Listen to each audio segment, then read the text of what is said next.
तो राज्य मरेंगे। पिताश्री की नाम राजा महिपाल सिंह करेंगे। माँ की नाम सती चंपा, जो भैया के नाम बकराना बहुत दुलारू से माने। और पिताजी ने नाम रखी है सती फूला। फूला फूला को बतलावे जो फूला सान का नामन सरसों हाथ से बोले, नामन सरसों हाथ से बोल जो दिन में तेल किया। साज दिखाई भोले इंद्र को, साज दिखाई भोले इंद्र को तो तुमने खा फूला। क्या बहिना बहिना बहिना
हमर के चलते सुन लेना बाप चौदह जखन हम कतौ जाइ छे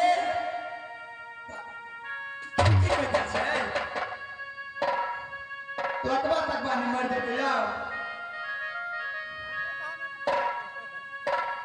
मंत्री ये केना करिए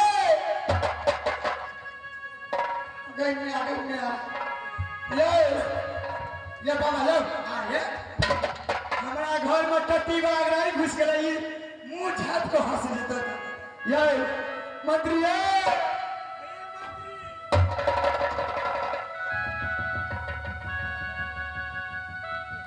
गन्या कौन बीमार भइल मंत्री ए मंत्री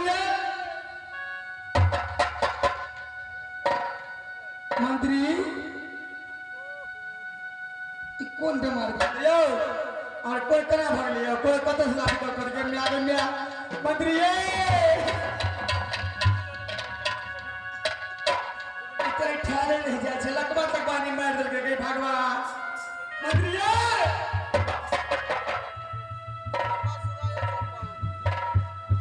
ये मास्टर साहब ये फोर्टी वाला ये कोऑर्डिनेट वाला ये तो चल गए बेटा के बोलते थे ये प्रसादी पुआनिया आयो दे दिया मंत्री आए नहीं दिखे यार कति बोले यार अगर अमीर की हो अच्छा गए में आगे में ये तमिल की चमड़ा चप्पल से ठीक है छे ई लेवल और से नहीं ठीक है तो मंत्री ई बाप चोदा तेरा अमीर की उठे छे ना चले ये करो मंत्री आ कथि ना करे छी की बा मैं काहे आहा जे निकले छिए त हमरा नहीं रहल जाय छै आ मुखिया जी संगे रह एको बेरा मेला से नहीं घुसके आगे नहीं बचा मुखिया जी हम जे केस करब हमरा व्यक्ति चिन्ह छै नहीं हम चिन्ह राजा मकरम दा प्रतिज्ञा केने छै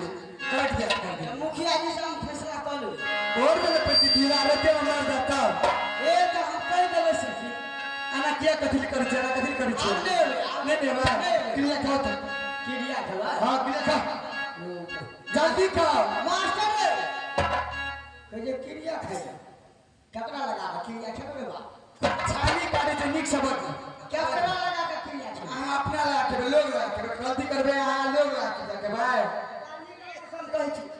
आप नहीं एबे ए बाप चोदा ई गाड़ी आ नौकर चोरी कथि छै दारू लगा क्रिया खाचा अपना लगा खाओ क्रिया ओए हमरा कोना भाग देला सारा त तुरंत घोटोना लोग घर दुनु जड़ कर दे ओ बाबू हमरा त डर है मास्टर साहब अरे क्रिया खाइले कहै छै बोल पे एके गोसा छै कोनो बात भ जे पैसा आफत भरी छै मुखियो दिन डर गल सब बता से त तू बुझबी ना मत जल्दी कर लेट है छै आब नहीं एबे क्रिया खाइ छै हमर क्रिया खाइ ना हम अपन क्रिया खाइ छै हम नहीं नेबा नहीं एबे को पक्का ये को जा जल्दी जा ये बहिना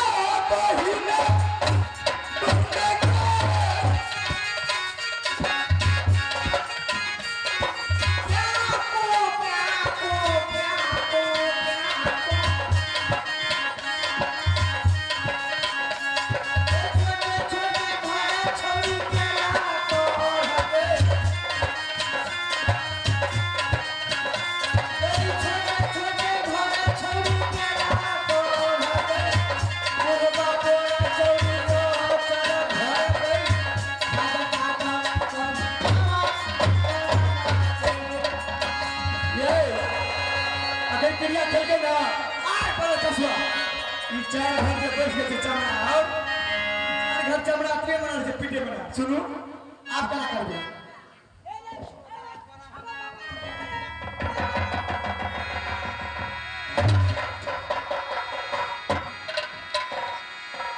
सब दिन आपके जमा टाइम पर लेते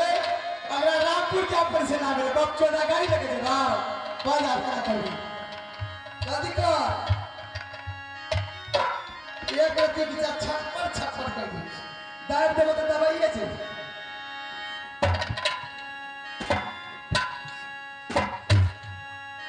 मंत्री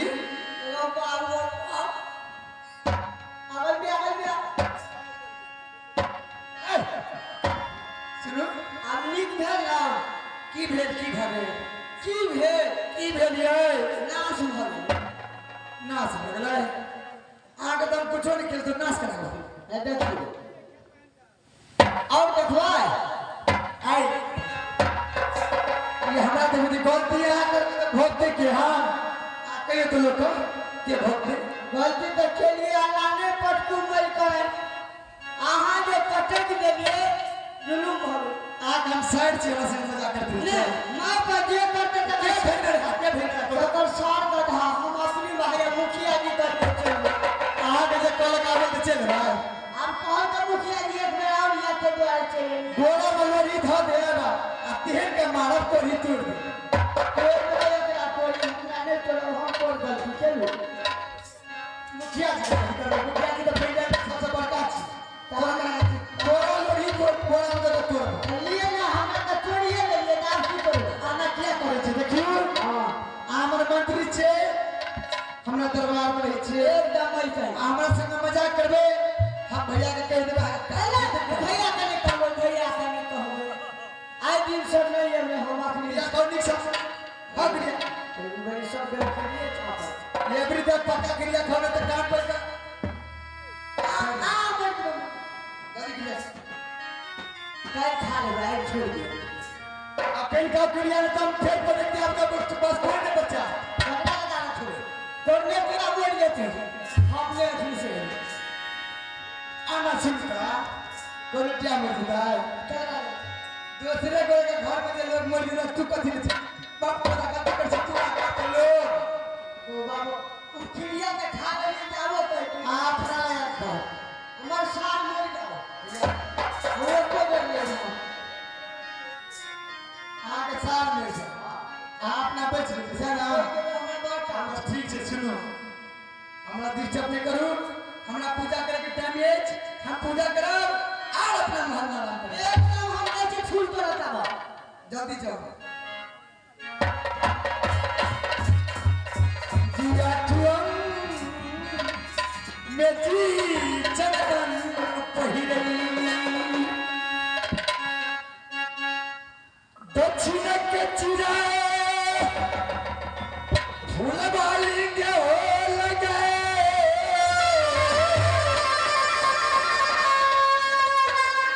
ओढ़नी ना गई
लेकिन माँ,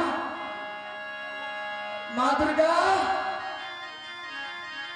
यह सब श्रृंगार की कोई वर्णन नहीं है माँ। मैंने आना में मुंह निघारी हूँ माँ।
श्रृंगार करती है माँ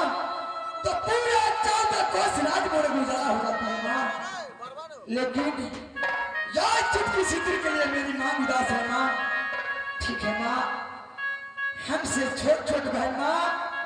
गोद में बच्चा खिला रही है माँ, लेकिन यार सती फूला जब प्यास ढल गई माँ, केस लग गई माँ, जन्म कुमारी रह गई राजमहल में माँ। क्या मेरे लोग दूल्हा पैदा नहीं आए बसुआ में माँ? ठीक है माँ, आपका पूजा मैं कभी नहीं छोड़ूंगी माँ, और कुछ दिन मैं इंतजार करती हूँ माँ। मैं जाकर के अपनी अंतरात्मा आराम करती हूँ। आप ही नहीं है क्या?